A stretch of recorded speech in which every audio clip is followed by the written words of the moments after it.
turning Ethiopia's desert green. A generation ago, Ethiopia's Tigray province was stricken by a famine that shocked the world.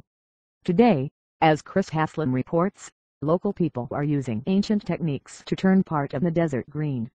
In the pink street twilight, the river of humanity is flowing across Tigray's dusty Hawzien plain. This cracked and desiccated landscape, in Ethiopia's far north, occupies a dark corner of the global collective memory.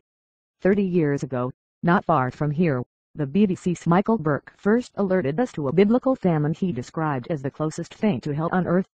Then Bob Geldof wrote, "Do they know it's Christmas?"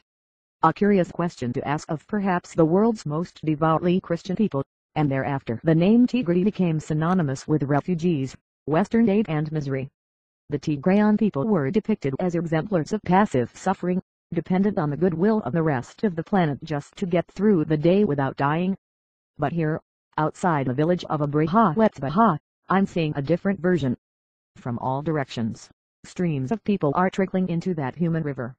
You hear them before you see them, some chatting excitedly, others singing hymns, as they converge on a viciously steep valley at the edge of the plain.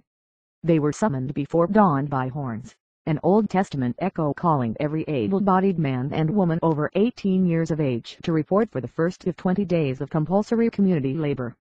Their job, quite simply, is to tame the desert. By 10 in the morning, some 3,000 people have turned up. Using picks, shovels, iron bars and their bare hands, they will turn these treacherous slopes into neat staircases of rock-walled terraces that will trap the annual rains, forcing the water to percolate into the soil rather than running off in devastating, ground-ripping flash floods. Sisters are doing it for themselves, says Kidane, depicted.